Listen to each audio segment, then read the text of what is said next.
and Clark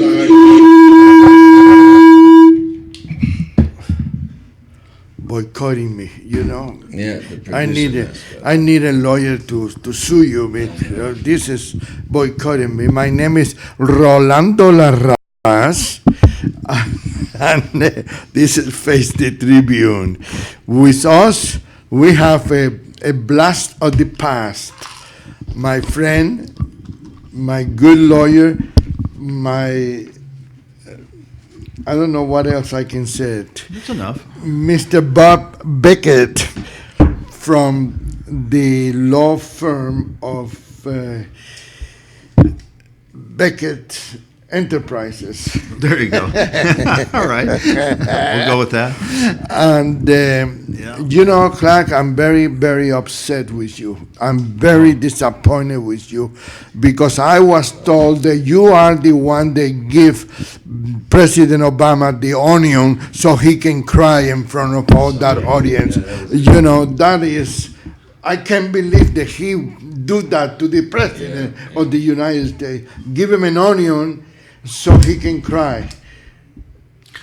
Right, I saw a little bit of that when I pulled it up on my phone. A little bit of the news, CNN, Fox, and USA Today. You need to listen to Fox News. Well, yeah, they seem to be, more fair. They have their perspective, which is different than CNN, of course. So it's nice to look at them both and kind of get both sides of the issue. That's kind of what I like to do. I mean, not like I'm Mr. Fair and Balanced, but sometimes I like to get both sides. Yeah. Try to get both sides. Well, you cannot be fair and balanced. You used to be a district attorney. It's not. Anyway, what happened to the camera? Oh, he's on? Well, yeah. Oh, he's on. Oh. Sit up here, Okay. Yeah. No. I want him there. Move over close to you, Baba, so I can learn something. So I can learn something. Both stars. Yeah. What about you? Oh, no, I'm the producer. Oh, Mr. Producer, you ever hear to Mark Levine? Oh, yeah, I've heard of it. Yeah. Yeah. He always said, Mr. Producer. Anyway, what is your opinion of the president's speech? Well, I was just kind of got out of court, and I wasn't able to listen to his speech. But my understanding is he's tightening up the requirements for buying firearms, and is he closing some of the so-called loopholes that exist at the gun shows and things like that. And okay, I mean, he's not addressing the high capacity magazines and high capacity capabilities of some of the firearms. He's not going after the so-called black rifle, the AR-15s. So it's like, well, I don't like any form of gun control, but it sure could be a lot worse than what I'm hearing it was. But then I'm listening right now to see exactly what he's enacting. I don't believe in guns, so my opinion is really not that important. But I don't see anything wrong with having people register their guns, and I mean, people look more far than I look. People look at it's Second Amendment, is a violation of the Second Amendment, but what is wrong by having at least one gun registered? Do you, Clark? What is your take on that? Well, I think that you need all the things that have happened over the years are done in gun-free zones, if you want to call it that. So why is that? Is because people that want to do damage, they don't go to where people have guns. They go to where they don't have guns. And when people start shooting, that's the end of the story. I know, but the way I took it, correct me if I'm wrong, he's not stopping people from having guns. The president only does photo ops, and he only does things that sound good to his base. Because what he's proposing has no bearing on anything that's happened. None whatsoever. Well, he said that. He's misguided. He said that. He said, this is not going to stop the mass murder. This is not going to stop the house invasion, home invasion. Yeah, this is not going to stop And a then he drug takes dealer this go wrong, opportunity to say, well, get rid of all the guns. At the same time, he's releasing federal prisoners in mass amounts from federal prisons that are dangerous to society. and he's releasing people from Guantanamo Bay. He makes no sense. He never has. As a lawyer, what is your opinion? I'm not talking about you Well, personal. You know, Exactly. What is he enacting? What is he signing off on? What as far as everybody, even the drug dealers, no, not the drug dealer, the arm dealers, the gun dealers, have to do the check, background check, and Okay. and everything. whether it's at a gun show or not? At the gun Yeah. show, you have to do a background Yeah. check. Okay, People at gun shows are registered dealers, right. and they have to register guns. They do it anyways. So there's no hole. This Okay. hole that Obama's talking about doesn't exist. It sounds good, but it's all phony. Everything coming from this administration is phony. I've never bought a gun at a gun show. I've been to some gun shows, but I did. I went once. Do you have to when you buy a gun at a gun show from a Most dealer? people, Do you when have to they fill out all these the tables and these exhibits Right. and so forth, are all registered gun dealers. right? You see a lot of the local gun dealers. They and set they up. register you when you buy the gun Because from they're a them. registered gun dealer, they have to. They register you when you buy the gun from them. Yes. Okay. But then there are so- some people that are There may be a couple people privates maneuvering around in the hallways or whatever that might privately sell a gun to somebody, but they're not registered gun dealers. So the deal here is, then some people wanted to register, some people don't want. But why, if you're doing nothing wrong, why not register If the you're a gun? criminal, you're going to get a gun in 2 seconds, no matter what Obama thinks he's going to do, That's or right. anybody else. No, I Only agree with criminals that. will have guns with I- what Obama's proposing. I So it agree. has no effect on anything. And then you can make a gun. You don't need to go But buy a that's not- gun. You can that- make a gun. That is not. That's not what I'm asking. What I'm asking, what is wrong with registering your firearm? Well, the only thing that could be wrong is when you designate Do you? that you are a gun owner, you've identified yourself that if you leave to go to work, maybe someone's going to break into your house because you've identified that at that address you have a gun. So Oh, registering, is that a public yeah, a public information? yeah. As far as I know, it is. They were using that in the past. Well, I mean that could be a concern that it's in a Yeah. computer system somewhere, and you know that's not safe anymore. No. It's all getting hacked. I mean, I don't We know. all I mean, know that. all our medical information, everything. I mean, what do I care? But but it just seems like nothing is really safe. But okay, somebody finds out that you're Nothing registered, is private. and they can go on there and say, well, you have X number of firearms, so let's go ahead and watch that house. And when you leave for work, let's go in and let's ring the doorbell like they like to do. Nobody answers. Let's go around back and kick in the door. And then also, Yeah. I think it's a pre-thing to identify who has the guns, so when they come confiscate the guns, they'll know where to go. Well, absolutely. Okay, And what do you really do when you get a knock on the door and they said you've had X number of guns registered? Here they are. Well, here's the list, and where are they? I mean, you pretty much get trapped at the door. I mean, if they're going to come and take them, Right. but we're all hoping that it will never come to that. Well, you can't put Because- anything past Oh, them. I won't be surprised. And that's seems to be the concern. I mean, everybody say, when you take the first step, where is it going to end? And they're going to Exactly. keep coming and keep reaching further and further, and totally compromise our Second Amendment And rights. why do they want to do this? It's not because of what they're saying they want to do it for. It's because they want to get the guns out of the control of the people. It's all about control. Yeah, that's it. Nothing to do with what they're saying to stop all the killings. That's nothing to do with that. I have friends that basically grew up in big cities, like New York and places like that, Chicago, and it's hard for them to understand why somebody would actually want to have a gun. And say, well, you didn't grow up, in the West, basically, where you kind of were isolated, and it may take law enforcement, a lot of time to Takes get them there. 2 minutes is too late. And it happens in the middle of the night. Sometimes you can't get to the phone fast enough if somebody is kicking in your front door, or and plus, you lock your door, but that's not going to stop somebody that knows how to manipulate a lock. There's a lot of people out there that can do that. I mean, it just there's just and plus, I've talked to some guys that were professional burglars, and they said there's always a way in. Somebody always leaves their window up open on the upstairs. There's always a ladder in the backyard. One thing they said they did do, if they tapped on the window, and a dog started barking, they go to the next house. So it's one thing is to have a dog. A big dog. Yeah, even the little ones, they make a lot of noise. Very on top of That's things. true, yeah. So that's one good way. But if they're determined that they get inside the house, what do you do? If it's just you and there's 3 or 4 of them, you have a problem. You have a problem. And but it gets so touchy, it gets so dangerous because it's dark, things are moving quickly, and you just start spraying, start shooting, and you have people in the other rooms, and the bullet starts passing through walls. It's just a mess, is what it is. It's just a mess.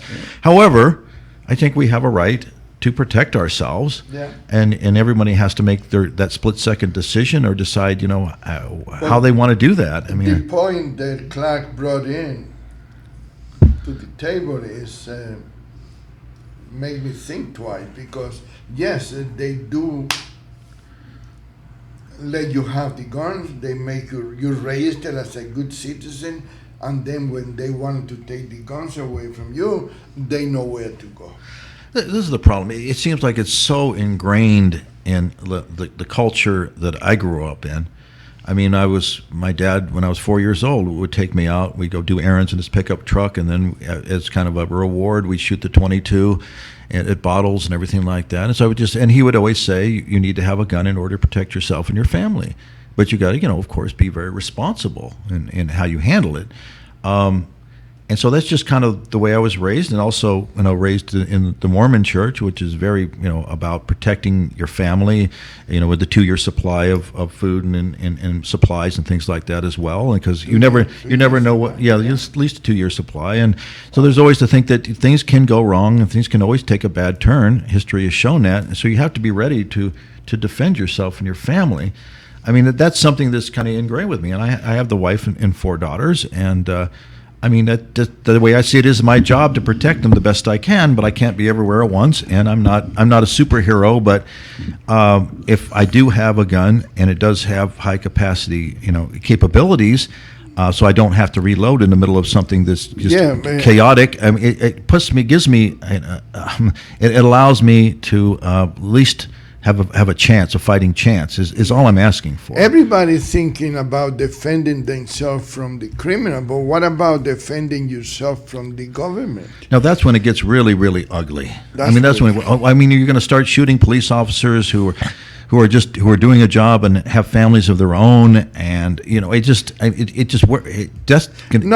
I'm not talking about that. I'm talking about when the government is coming to your house to confiscate your guns, and stuff like that. That would be police officers, federal agents that are doing their job. They've been ordered to do something. But that's what I'm saying. And it just, that's where it has to start at the top, is like make sure that doesn't trickle down and that doesn't happen. And that's the concern here, is that when they start, implementing any form of gun control, where does it stop? Is it just going to keep going and going? They're going to keep chipping away at it until, our Second Amendment rights are gone, just like they confiscated all the guns, didn't they, in Australia and these other places, Great Britain. And my understanding is, and I want to do some more research on this, and I don't have the time, but is that once they confiscated the guns in Australia, they had a big crushing, burning bonfires, things like that. I saw a little bit on the news, didn't pay that much attention. But next thing you know, the home invasions went through the roof. They were, the criminals were just kicking in doors in the urban centers because they knew that the people inside, the law-abiding citizens, didn't have guns and couldn't protect themselves against these gangs or whatever they were composed of coming in and stealing and God forbid, doing other things. We hear of these people committing home invasions and burglaries in Summerlin. These suspects and now defendants were kicking in doors and robbing people when they were home and during the day, because a lot of people don't pay much attention. They just think it's a working some construction job or some repairman doing something. And once they were inside, they raped a middle-aged woman in front of her 12-year-old daughter. I mean, it's just sort of, come on. I mean, we have to be able to protect ourselves. And it really hits a button with me. as far as that's concerned. And I have some guns, but no, I don't sit around and play with them and clean them, and they're not the center of my world by any means. But they're available if I need to use them. And They're close to you. Where's the emergency that this president has to act right now to do this? Why didn't he because do there's this? no emergency. Why he didn't do this 7 years ago? About home invasion and this is not going on. Why he didn't do this 7 years ago? Why now in his last year of his government? Well, he's been discussing this for a long time. Every time there's been a mass shooting, he's saying we got to do something about the guns. We got to do something about the guns. Yeah, and then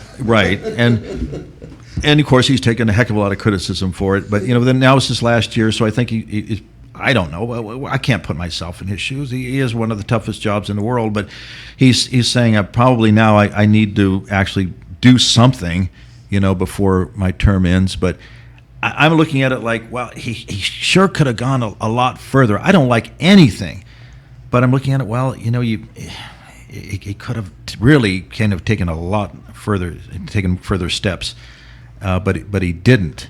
I think his approach appears to be measured. Of course it is. I mean, it's measured, and Political. Well, yeah. I mean, Politics with him. then we got okay. I was thinking about this I the think other global day. warming.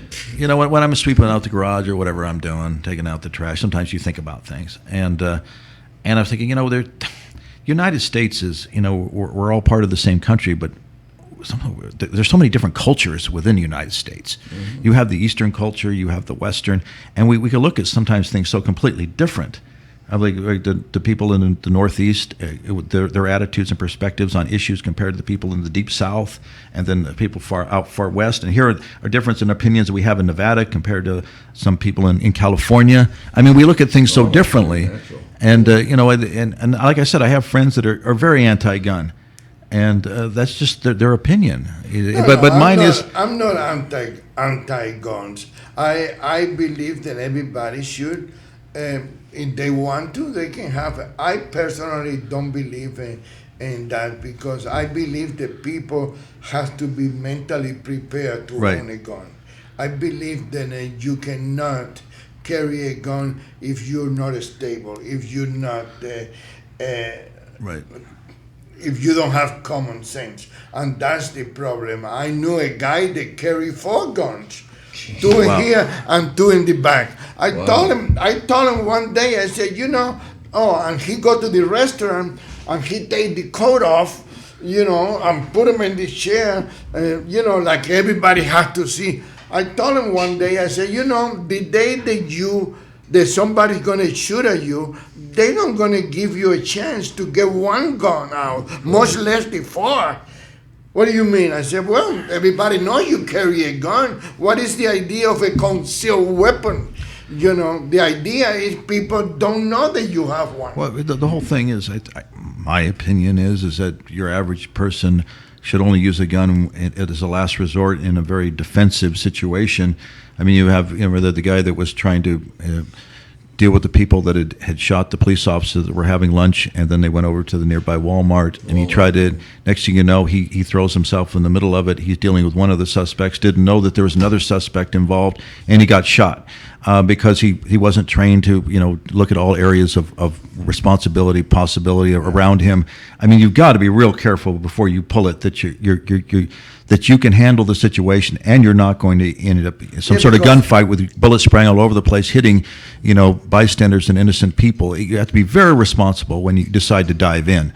And because I don't think he knew that those 2 people were together. He killed the 2 police officers. He didn't know, and that's the problem too. You got a guy robbing a 7-Eleven. He's got a gun in the clerk's face, but he might have an accomplice sitting back by the potato chips, looking just like a regular customer, just waiting to, keeps people off his back. And if you pull a gun and point it at him, you've got tunnel vision. You're looking right at him and the guy and his gun.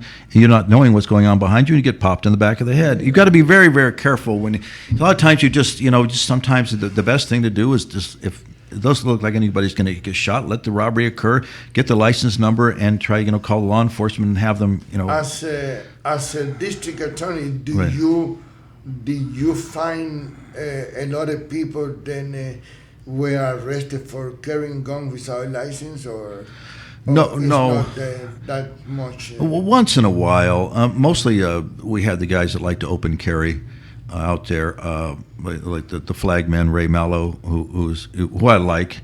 He liked to come and watch all the court proceedings, and he was and he liked to wear his 6-gun around. And he was a former music producer out of Chicago, and he had quite a interesting background. But he liked to stand on the street corner with his American flag and a copy of his Constitution and his 6-guns on. And he said, this is my right to do this, and I'm going to do it. And he did that every day. He's retired, and okay. And sometimes he would go into a McDonald's. And when a friend of his, Paul Miller, went into a McDonald's, part of his group, and somebody from California saw him, with his gun strapped on, open and carry. And so they called the Nye County Sheriff's Office, because they're not used to that in California, where they're from. And and the cops came just to check him out, to basically do an attitude check, to make sure that he was stable. And of course he got offended. He ended up backing himself against the wall and saying, and he was challenging them to a quick draw. It's like, good God. I mean, it's like, it's all touchy. It's just really, really touchy. But I don't think it's a good idea for anybody to walk around with a gun strapped to their hip. It just scares people. Yes, you could walk down the street with an AR-15 or an AK-47. Yes, illegal to do that, but law enforcement is going to approach you just to do what they call the attitude check, to kind of check you out to see, what are your intentions here? Yeah. You're scaring everybody. Yeah. And I of course, understand that. I think anybody that do that, I criticize Metro when they go to the courthouse with the gun outside and the badge hanging over here, intimidating people. And I had to say that. I don't remember if it was Bill Young or Gillespie, one of the two. They was going to the coroner inquest. right. And they go there with a big belly coming out, 29, 30 years old detective, they never wear a uniform. And in the last 20 years, if they're going to wear a uniform, it won't fit because the belly is too big, But they got the gun and the badge, and they walk like they are Hopalong Cassidy. Yeah. And I wrote an article about that. And after that, I didn't see them doing that in the coroner inquest. I believe that anybody that carry a gun, I had to show it off like that, is either because they don't have a license and they cannot conceal, right, or they are dummies. Well, it's just almost you're asking for a lot of attention, a lot of scrutiny, and you're almost asking for trouble too, because people react sometimes very negatively when they get scared or they get intimidated, and then they may, the sheriff's deputies, went to a campaign night up at the local TV station in Pahrump, and they came rolling in their uniforms with their guns and everything like that, and the owner of the station felt very uncomfortable with that, and I said, well, why? I mean, they're on, they're on, that's what they do. They're on duty 24/7. They carry their guns. I mean, why are you intimidated by that? Your trained police officer is going to be extremely careful and responsible with the use of deadly force. Yeah. We've seen that lately. Anytime they've used deadly force, it's so scrutinized, even on a national level, that that the last person I think you need to be intimidated by is a police officer with a gun, because they have so much liability, culpability when they pull that gun. And that they're not going to just start randomly shooting and intimidating people. And I believe, and better than anybody, that I'm very critical of the police, mainly the police administration. The police officers in the street, they are pretty professional. But I believe a police officer is a police officer 28 hours a day. They need to carry that gun. I don't know if it's here or another city somewhere.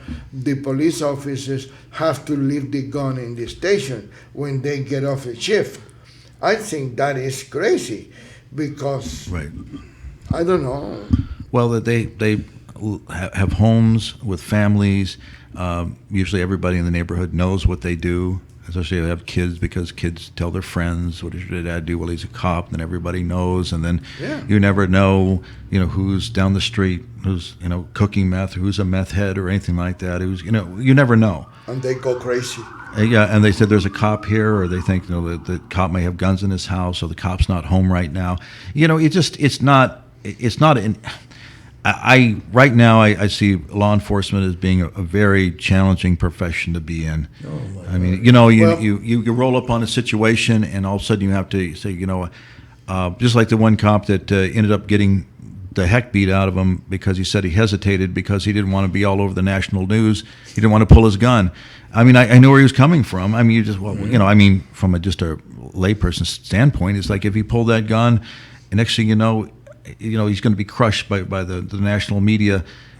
But he didn't, and he ended up getting beaten and knocked unconscious, and he could have easily been killed. But they're in a very bad position now, a terrible position. But you know what? They're still doing it. They're still doing their job.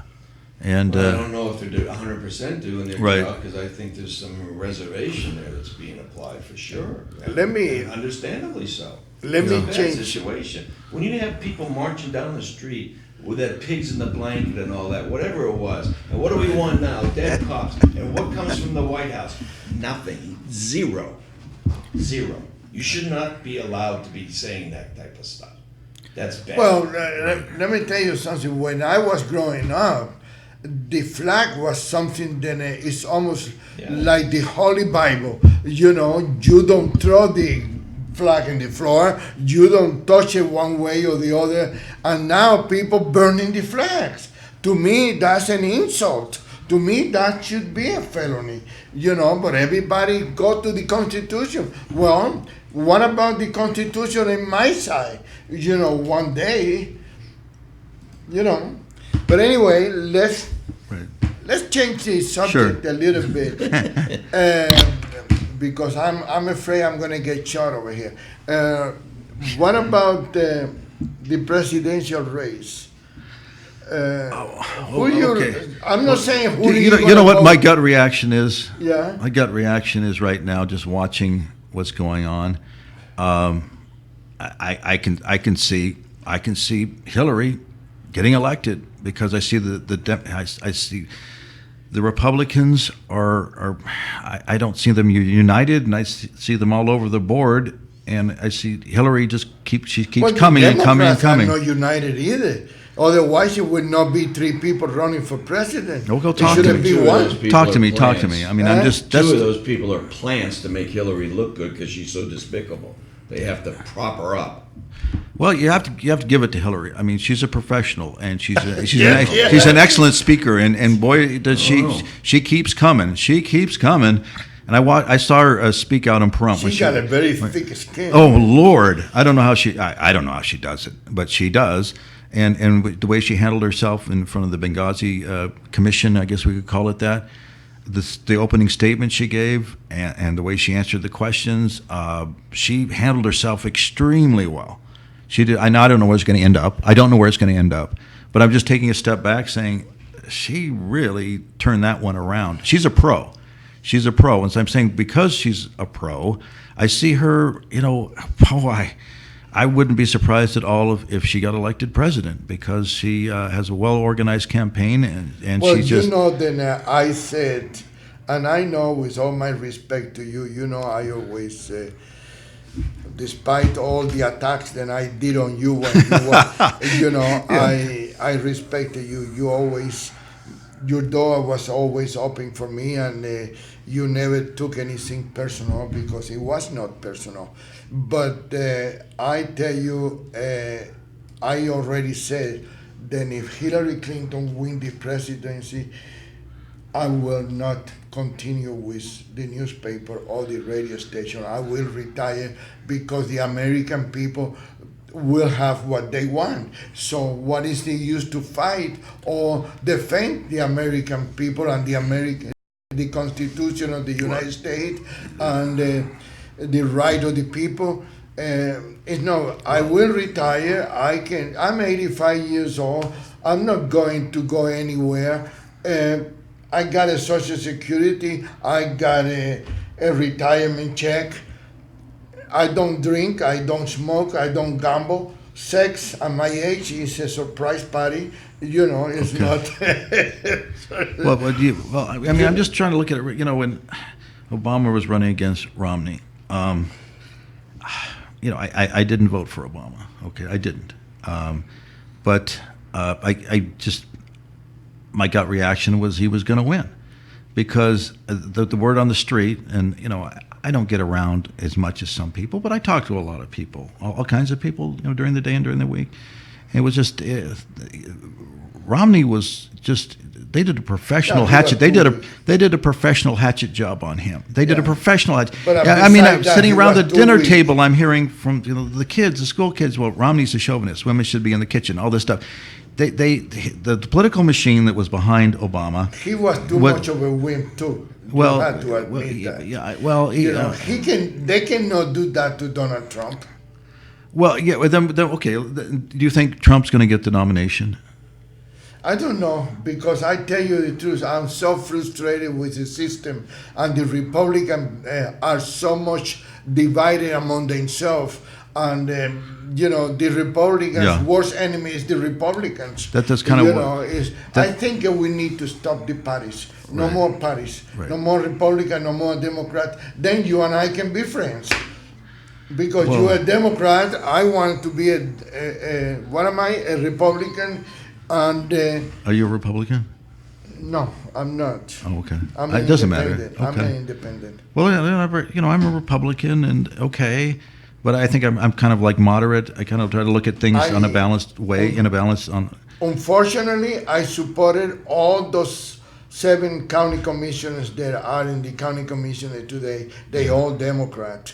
You know, know, my friendship with Oscar Goodman is not. I'm not hiding my friendship with anybody. Then it could. I don't hide you, and you're a Democrat, for Christ's sake. Well, I just, like you're saying, it seems like the Republicans are fractured. You know, with all the candidates, and you know, Trump is out ahead. And look, Donald Trump is a very successful and intelligent guy, but. And of course he knows what he's doing. He's saying things that are extremely sensational and controversial, because it's keeping every time you look at the news. But that's what Trump's the headline. He's getting lots of attention. Yeah. But the problem with that, and they know what's going on. It's not like Bob is like seeing something nobody else is seeing. Is that at a certain point they've got to like tone it down a little bit so they don't alienate, you know, large blocks of voters, which are already kind of being alienated because they think that he's, you know, taking some very strong offensive stances. People are not used to see sincerity and honesty in any candidate. A lot of people are finding what he's saying is refreshing, in the sense that, like a lot of the voters seem to be very, very angry about the way things are going, and Trump is kind of verbalizing their anger, and so they're going, great, finally somebody is like calling it the way it is. That's what it is. You know, I'm going to introduce you to somebody that can tell you a little bit more about Donald Trump, and he should be here any minute. You know, his name is Don Murphy, and he is. I need to find him a chair. Here, Don, you sit here. You sit in my chair.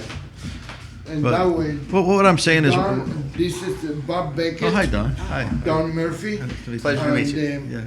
Well, he probably knows. What I'm saying, my last point is, I don't think the public is seeing the real Donald Trump. They're seeing, you know, the sensational Donald Trump, which is getting a lot of attention. But.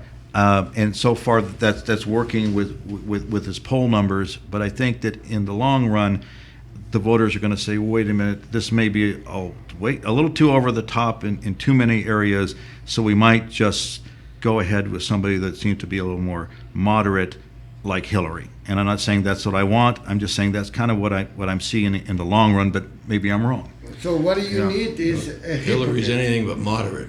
Well, I mean, you know, at least she's not coming out with statements that are alienating and infuriating, you know, major bloating bodies. Trump's doing this Right, go ahead. because he's using sensationalism intentionally. I think he's just telling the truth. Okay. If it becomes sensational, that's the Democrats saying, well, he's doing this, he's doing that.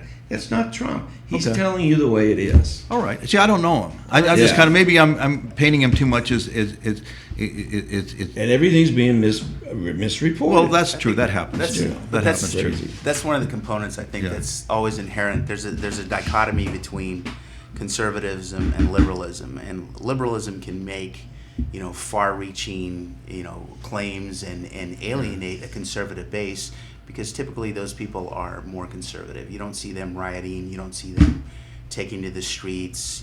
Breaking into retail stores and expressing their anger in that way. More often than not, they, I believe that conservatism is truly one of the most liberal things in the truest sense, because I want to live my life the way I want to live my life. I don't want to impede upon you, but I don't want you, injecting your radical ideologies on me. So, it's one of those classifications, and it's almost semantical. But I think that as potentially this election cycle will play out, and will demonstrate if there's a core element that the public is become more sensitive to, it's that I don't want the political future of my country decided by people in the professional business of politics, i.e. a Hillary Clinton. I'm very, very tired of someone who reads eloquently from a teleprompter, and then that person's so articulate, so intelligent. No, it's forethought. Unfortunately for us, in our, not only in our global economy, but in our geopolitical economy or geopolitical circumstances, oftentimes these types of decisions, which are very tough decisions, have to be made, and you don't have time to run the weather sock up the flagpole, see which way the wind's blowing. Well, what's the popular vote? How about we do the right thing, which may not necessarily be the popular thing? Liberalism has always expressed itself in, we represent the unheard minority. Well, sometimes the unheard minority is right, and that they want action and something definitively done, as opposed to, what's the consensus going to be? And I'd rather have someone who speaks candidly and directly than the opposite. Well, but maybe what do I know?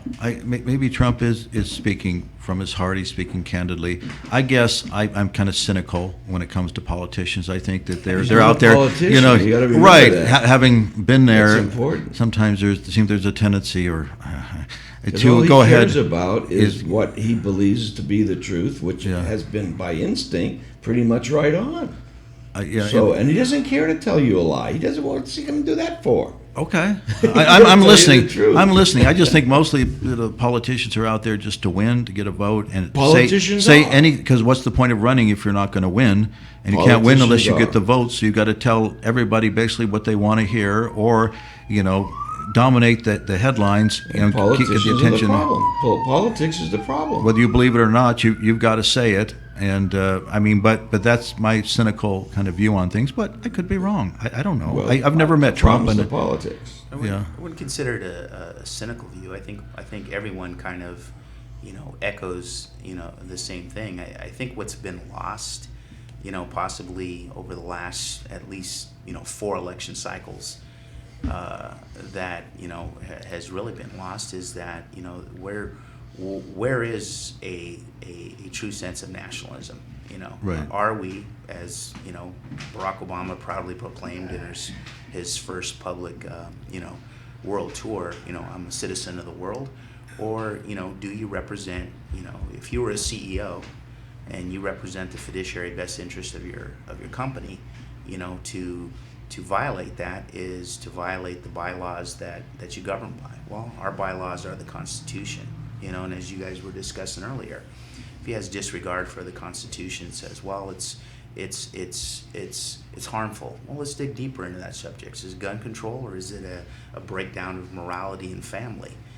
Every time someone wants to address it and put Merry Christmas at the post office, they say, no, the First Amendment absolutely says separation of church and state. So why has the executive order become a cafeteria process where he can Right. walk through the Constitution and individually pick out what works for him and what doesn't work for him, and then implement it accordingly. It's a tremendous challenge, and unfortunately, one of those other dichotomies is that as conservatives, which have traditionally been represented by the Republican base, we don't we're not as activists. We too busy going about the day to day of, well, I got to make my my house payment, my car Right, payment. that's right. I got kids, I got to get through Right. school, I got to Right. save for college. I'm not deferring that to the U.S. government or any social program to come in that's promised to me free college. Well, free college, there's many wise people who had very little education but were very successful have I've heard this more than one time that if it's free you can't afford it, and I think that may be the scenario that's affecting our country at a much deeper level. Right. So, right now, do you think that Trump is going to get the nomination? As I said, this election cycle, my personal opinion, will be determined by unpredictability. Right. I think that the populist majority of conservatives, independents, and even a few Democrats want the license to be able to say, I support Trump in what he's saying, and not the verbatim version, Right. but the intuitive of what we think it is he's Okay. communicating. Yeah, I hear what you're saying. I Yeah. think that is what's going to be demonstrated. I think all the pundits on Sunday morning and through all the 24-hour news cycle channels and late night comedians who want to criticize and say it's kind of like the Hunger Games. I don't know if you're familiar with that movie, but A little bit. there's this elite who live in this bizarre world, and they admonish each other and applaud each other and live in this kind of manufactured reality, and the rest of the world is living in this sub acceptable condition, and and I sometimes see the journalistic component of that, which manufactures its own sensationalist. That's the problem, is purpose that of a lot of ratings. our information we're getting through the journalists with their spin, their twist on it. I mean, there's nothing like actually meeting someone and getting your own feel for them, but that's almost impossible to do. I mean, I did meet Bill Clinton when he was first running for president back in the early '90s. He was being shown around town by then Governor Bob Miller, and I heard a little bit about him. But I tell you something: when you meet Bill Clinton, he has so much charisma. He just fills the room. Yeah, you I mean, cannot just deny that. you just like, oh my God, this guy's. I had no idea. This guy's amazing. Just like, I mean, it's something. Then and Hillary, when she spoke out in Pahrump, she was at the ice rink or what, Sure. roller skating rink. She has a tremendous amount of charisma too. She holds the crowd. She holds your attention. She is a pro. And I've never had the chance to meet But Trump. Donald I would like Trump, to. Donald Trump also have charisma. Well, she sure does Well, too. He sure yeah. does too. Independent of that, I mean, Yeah. here's the one cautionary tale Yeah. I'll speak in representation of production, what I refer to as production. In psychology, they have a thing called the halo effect. Right. And it's, if you're a new kid in school and you walk in, the teacher stands you up in front of the class and this authority figure presents you, and you're immediately given a better perspective. Clinton, in of itself, both of them, both Bill and Hillary, are truly, manufactured. They're James Carville, if you look at him, practices the whole neuro-linguistic programming, marketing format, and they strategically, this is a manufactured process. Okay. Being able to command a room, walk into a room where no one knows you and take over that room. I mean, Right. that truly is an exceptional person that does that. Unfortunately today, we've evolved into a society where everybody's more socialist inclined. It's like, oh well, you can't take more than your fair share. You can't achieve more. You can't be highlighted for more because on your own. You have to be part of this group.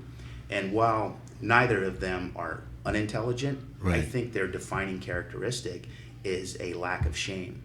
if I can lie to you with conviction in your face and say, no, that wasn't me, when you caught me with the smoking gun, and I can tell you, and then I can hire a spin doctor or somebody who's in the communications business to come in and say, well, you have to go through this first, you have to go through your admission, you have to, then you go through this process, and at the end you express sincere sorrow for violating everyone's trust and do the mea culpa, then that's how historically individuals have gotten themselves out of it. No one singular individual who has ever recovered from a public scandal does it by themselves. Right. There is a team Right. that manufactures that.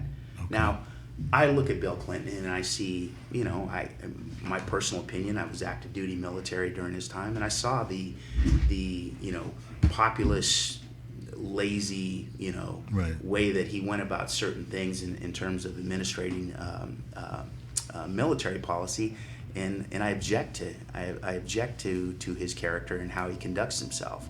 He holds himself to one standard, and promotes and projects another one of tolerance. Hillary as her biggest thing now is that, it's time for a woman president. I represent women. I'm a strong woman. I'm a feminist. There's a contradiction there. They took a young lady, Monica Lewinsky, who a lot of people don't know, and they made her life a living hell. Oh yeah. And got her caught up in things. Oh yeah. Where there's a moral yardstick, and, Right. and it exists in all of us, Right. and we fudge it day to day. We're all Oh human. yeah, absolutely. But at some point, I have the good sense to maybe this is not what I should have been doing with my life, and take a step back and change. Now if you fast forward, let's go forward 20 years and look at the Clinton Foundation. Clinton Foundation is a tremendous funnel of money, and they say, well, we don't, Oh, yeah. it's not our salary. Well, if it supports your lifestyle, if it hires your private jets, if it pays for your dinners, if it hires your personal security, if it it secures your compound, if it does all these things to you, then once again it becomes a semantical argument. Right. If I'm living very, very wealthy and in an unrealistic manner, if it's the taxpayer paying for it, if it's the foundation that's given me, that's paying my expenses, or if I've actually built an empire like a Donald Trump, and and I said, this is my wealth, this is how I live, I don't apologize for it. It's at the end of the day, it's kind of all the same. So how do we give someone a pass because they speak well or they articulate well? Yeah, but let me ask you something. Donald Trump has a business. He make billions with his business. Mm-hmm. He doesn't have a foundation that the people donate money to, and you pimp the people because that's what it is. You pimp people that donate to you. Yeah, give me money so I can buy me another tie, another Donald Trump tie. To me, that is an insult to the intelligence of the human beings. Well, if you look at Trump, and I've heard this argument primarily from the left, that it's like, oh well, if my dad had given me $1 million to start my business, and if I had his connections, I would do the same. Well, historically, if you look at that, that's not true. No. Okay. Yeah. If my dad would have given me $1 million, I They probably mostly would fail. do it. Yeah. They mostly fail. It takes 3 generations to recover from Yeah. something like that. Yeah. It's the lottery winner syndrome. Right. None of those. Unfortunately, the overwhelming majority of those people are in worse financial condition than before they won the lottery. But here's a gentleman who, if you look at it, and you look at what Trump has done, Trump has unapologetically, gone forward and set goals, achieved them, and then set larger goals.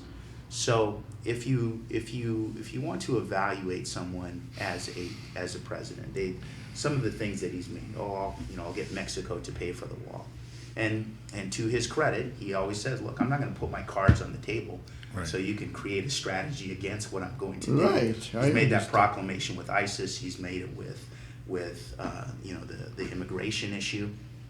I do My principal business is I work with a very large real estate holding company in Mexico City, DF, and state of Mexico, the capital city of Mexico.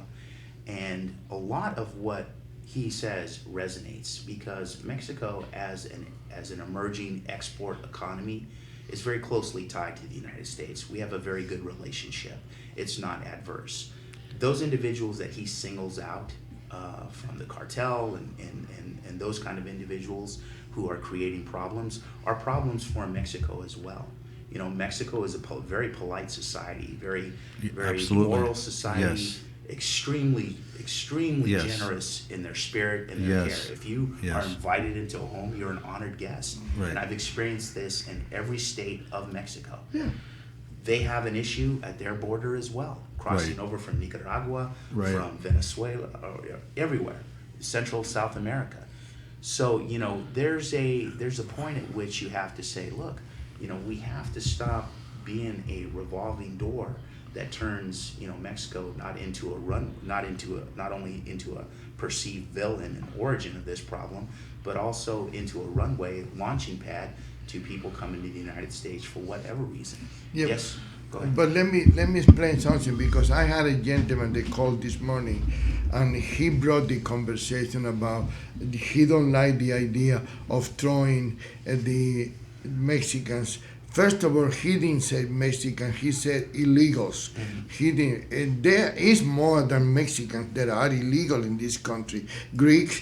Look at the TV. Look at the TV shows host. Look at the game show host. They are from Canada, Yeah. and I guarantee you, neither one of them are legal in this because they go back and forth. But they got green eyes and they got blonde hair and they pass for Americans.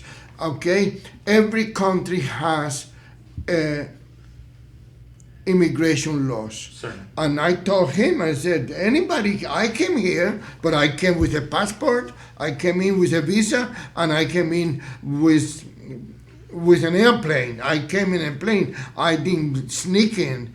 And the people have to realize then we have to have law. Well, who's going to do the job? If the jobs are available, the American people will do the job because they used to do it before. What is the difference now? We need, and I told him, I said, the best thing that can happen is to follow the immigration laws that are in Mexico. If you're not Mexican, you cannot send your kid to school. If you're not Mexican, you cannot go to the doctor for free. If you're not Mexican, you cannot open a business in there. You have to have a partner that is Mexican, and he take the biggest percentage. That's what I'm saying. I'm an immigrant, but I'm a legal immigrant. I'm not illegal. Well, if you know. I mean, if you can kind of, you know, even expand it past the whole economic financial issue, and let's keep it at its core, which, you know, everyone seems to want to go back to. This is who we are by our charter, by our Constitution, that we are a nation of immigrants. If you look at the Constitution as it governs us, we have the Internal Revenue Tax, which in 1902, I believe, was implemented, you know, that imposed a federal tax. As an American citizen, if you do not comply with that law, you are subject to property seizure, seizure of all your liquid assets, and also in potential imprisonment, and that's for violation of that law. So how do we get a similar circumstance where individuals come over, occupy illegally, and then we have these, you know, sanctuary cities that say, oh, well, we're not going to export. We can't even get something like Kate's Law passed that says if you're a criminal of foreign origin, I believe the you'll get sanctuary. exported. I believe the sanctuary cities. We only got 1 minute, so I'm going to be quick. I believe the sanctuary exists because the federal government don't want to enforce the law. Simple as that. No, there's components of the federal government who benefit from the votes associated with those, either sympathetic or those that they can encourage to vote on their behalf. So it's a Tammany Hall situation. They We're want not- chaos so they can fix it. That's the community organization way. create a problem, and then I'll fix it. That's the Well- only thing they know. That's a story for the next show. Okay. Stay tuned for Wake Up Call with Dr. Steve Dempsey and what did he call himself? Captain Truth. Captain Truth. Thank you, Mr. Beckett, for that surprise visit. I yeah, am very, yeah. very happy that you came over and We'll come over visit our again and our humble is not as good as the other one, but it is our humble office, and you're always welcome in here. Don Murphy, I appreciate you being here today too, and my Mr. Producer is going to finish his job, and then he can talk to you for a little bit. I think we have some talks that we can do, and I'm gonna take care of my friend, the district attorney, because I gotta brainwash him a little bit. I gotta do this. Thank you all for listening. God bless you, but God bless America.